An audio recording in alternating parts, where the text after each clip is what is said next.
Continuando, qual é a próxima armadura que a gente tem aqui? A espada, no versículo 17, a espada que é a palavra. Agora, veja a diferença. Agora eu vou ter que, certinho, ó, tudo pensado. Olha que bonito. Interessante, você reparou que fala do evangelho, que é a sandália, não é isso? E a espada, que é a palavra. Olha a diferença. Por que o evangelho? Os seus princípios. Aquilo que são os princípios do Senhor, o evangelho. E a palavra, sua mensagem, nós vamos ver aqui como usar a palavra, que é considerada como espada. Os irmãos mais pentecostais, eu lembro antigamente, principalmente no interior, vinham aquelas biblonas de expulsar demônios, sabe? Aquelas bíblias desse tamanho, né? Então eles chegavam na igreja, aleluia, glória a Deus, irmãos, cadê sua espada, crente? Os crentes estão sem espada. Lembra dessa? Não? Quem pegou essa época assim? Esses crentes, eu aqui usando o celular, eu não sei, está muito moderno esse negócio, não combina, né? Mas tá, a espada então é a palavra. E ele diz que é a espada do Espírito, que é a palavra de Deus. Olha que legal. Por que é a espada do Espírito? Porque o entendimento da palavra de Deus é dado pelo Espírito Santo. Quando a pessoa recebe a salvação, recebe Jesus Cristo, ela recebe o Espírito Santo, e o Espírito Santo vai dando entendimento espiritual a ela. Por isso que você vê pessoas não cristãs, que não creem em Jesus, ou que não confessam sua fé em Jesus, elas citam a Bíblia, elas citam versículos, mas elas não entendem a verdade espiritual da palavra de Deus. Porque a espada é do Espírito, é o Espírito que vai dando entendimento. Entenda isso, gente, quanto mais você anda na fé, quanto mais você anda com Cristo, quanto mais você pratica a sua fé, a sua vivência espiritual, você vai tendo mais entendimento espiritual. Por isso que você lê aquele texto, você diz, eu não entendo. Você não entende ainda. Outros textos você vai entender. Assim como você era criança, você não entendia muitas coisas, biologicamente falando, correto? Mas conforme a gente vai crescendo, vai amadurecendo na fé, a gente vai entendendo, porque a espada é a espada do Espírito. E ele diz que a espada é a palavra. Tá. A palavra de Deus, a Bíblia, a sua mensagem. Eu tenho o Evangelho, eu prego o Evangelho, eu sou uma pessoa justa, eu tenho a verdade, a salvação, já recebi a salvação. Mas tem um detalhe dos crentes, dos cristãos, dos seguidores de Cristo, que é não aprender a Bíblia. Não aprender a Bíblia.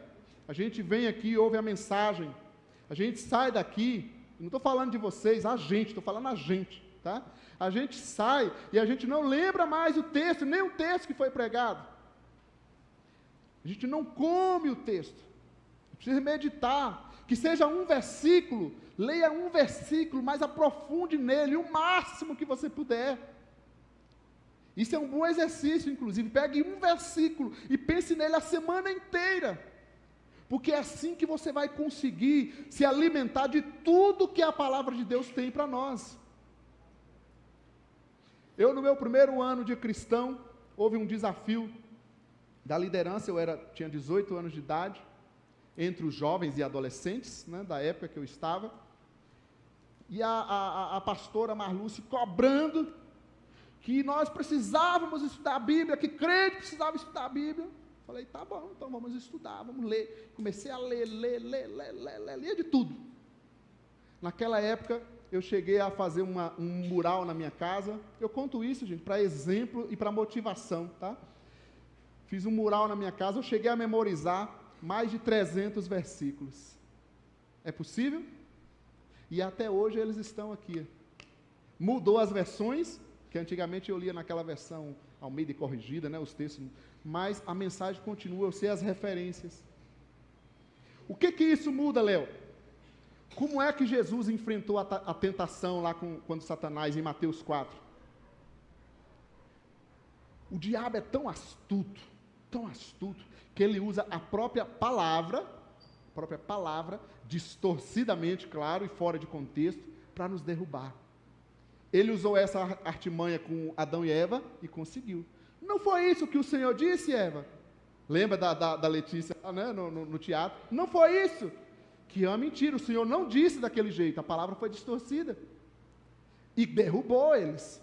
Aí ele vem tentando fazer com o segundo Adão, que é Jesus.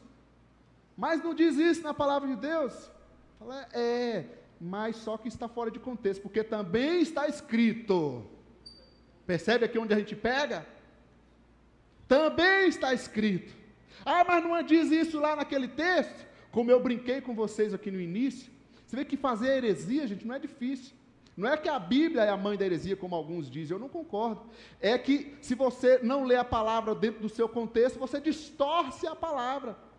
É a língua dos homens que é a mãe das heresias. Porque se eu pegar o texto lá, né, tire a sandália dos seus pés, e não entendendo o contexto e qual é a aplicação para nós hoje, que é de santidade, que é de reverência a vir buscar a Deus, nós vamos usar o texto literal. Simplesmente tira a sandália e acha que isso está tendo a reverência. Estão entendendo? Então, os textos eu tenho que ler, entender, para depois eu aplicar na minha vida. A palavra de Deus. Esforce-se em aprender mais da Bíblia, mais da palavra de Deus. Eu vou dar alguns exemplos para você, para a gente entender coisas mais práticas da vida. Você está enfrentando fases difíceis, de muita ansiedade na sua vida. Você lembra de algum versículo, de alguma palavra para você usar na batalha? De alguma espada? Você está enfrentando ansiedade. O que a palavra diz? Onde é que está escrito? Tem um texto lá de Mateus, não é isso? 6. E tem Filipenses 4, 6. É um texto, irmãos, fantástico, que eu preciso memorizar para a minha vida. Não andem ansiosos por coisa alguma, mas antes de tudo, apresente suas petições, seus pedidos a Deus, olha a observação, com ação de graças. Lembre de gratidão, porque na hora da luta a gente se esquece de ser grato. Apresente suas petições com ações de graças. E, versículo 7, a paz de Deus, que excede todo entendimento, que vai além das nossas razões, vai além daquilo que a gente entende, essa paz guardará a sua mente e o seu coração. São tempos que nós precisamos nos debruçar na presença de Deus. A gente recebe o Evangelho, mas a gente não está pegando as armas do Evangelho, a sua palavra, cada palavra, o que diz a palavra. Vou orar com esse texto, vou contar outra experiência engraçada. Eu sempre busquei ter aquele tempo de oração, a gente tinha que orar de joelho, né? Aí eu ficava lá de madrugada, eu ia orar de joelho, geralmente deitava meia-noite, por aí. Aí quando eu via, acordava lá 3, 4 horas da manhã de joelho, a perna toda dormente, as duas. Dormindo literalmente de joelho. Mas faz parte, são fases da vida. São fases da vida que a gente precisa buscar e firmar na palavra. Você não pode querer lutar batalhas espirituais pela sua palavra, pelas suas verdades. Não é que é mentira, lembra do cinto da verdade? Está aqui o cinto. Eu sei que você está sendo verdadeiro. Eu sei que você é justo. Está aqui, ó. A couraça. Você está falando a verdade, você está sendo justo, mas pessoas que falam a verdade, que são justas, vão enfrentar injustiças e batalhas e lutas. E vem o maligno tentando dizer para você que você não tem fé, dizer que você é um derrotado, e aí você tem que levantar a espada, que é a palavra, e dizer: eu sou filho de Deus, eu posso tudo naquele que me fortalece.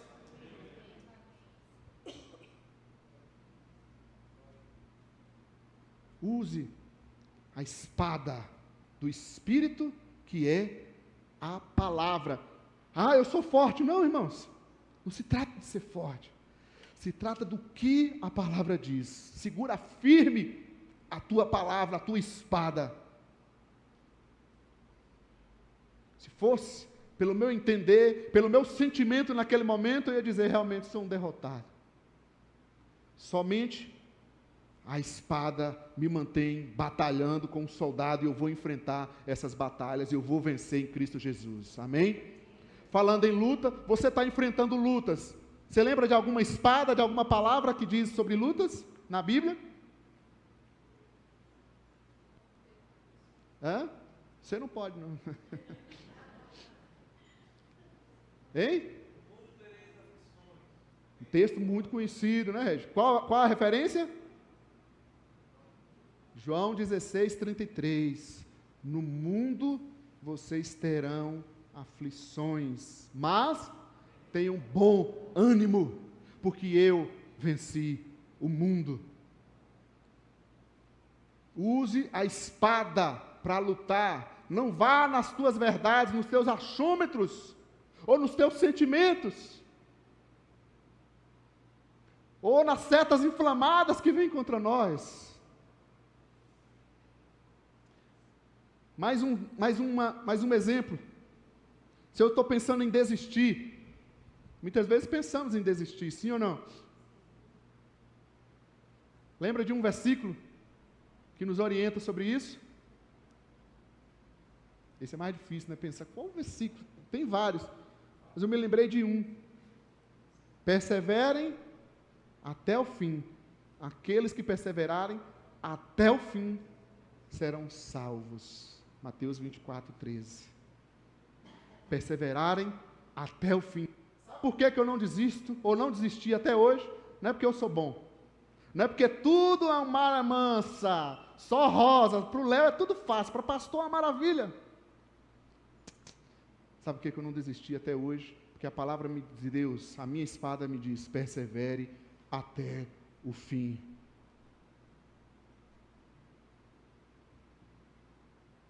Amém, gente? Estão comigo? E aí o versículo 18, que nós lemos, e eu não vou enfatizar ele aqui, diz que tudo isso, cada armadura dessa, nós devemos vesti-la sempre em oração, sempre orando nas nossas batalhas. E eu quero orar com você, porque eu sei que todos nós enfrentamos batalhas.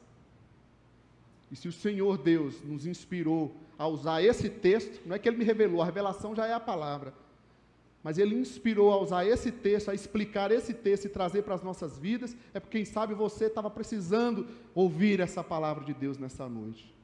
Use as armaduras espirituais que o Senhor Deus já nos deu, que está providenciada para cada um de nós. Amém, gente? Como nós cantamos aqui, vitorioso és. Enquanto adoramos, o Senhor vai trabalhando em cada luta. Mas façamos essa reflexão conosco mesmo. O cinto é a verdade. Tire a mentira das nossas vidas. Sejamos verdadeiros, por mais que dói. Tem uma expressão que diz a verdade dói, né? Sejamos verdadeiros conosco. A couraça é justo, justiça, caráter. Não abra mão dos seus valores. Aprontaram com você, não pague o mal com o mal. Eu sei que dá vontade, porque somos humanos. Mantenha o seu caráter, seus valores. A sandália é o Evangelho que nos firma, fica firmado naquilo que é o Evangelho, ou seja, no plano de Deus para a nossa vida, na vontade de Deus para a nossa vida, e ela é boa, perfeita e agradável, é ela que nos mantém. Esteja pronto a falar de Jesus para cada pessoa, seja no hospital, seja no trabalho, na escola, tenha a prontidão do Evangelho. Nós temos também o escudo da fé. Não esqueça a fé, o escudo, como eu esqueci hoje. Na hora da luta, é exatamente essa armadura que a gente esquece. A gente se lembra que a gente é justo, que a gente tem caráter, que a gente é esforçado, e a gente se esquece. Mantenha a fé. Você não está vendo nada, mas mantenha a fé. Porque fé é exatamente esperar o que a gente não vê. Temos também o capacete da salvação. Quer receber a salvação em Cristo? Quer se lembrar da nossa identidade em Jesus Cristo? Quem somos? Somos filhos e filhas de Deus. Mas também ter a palavra de Deus como sua espada, nos orientando como batalhar em cada situação. Amém, queridos? Vamos orar nessa noite.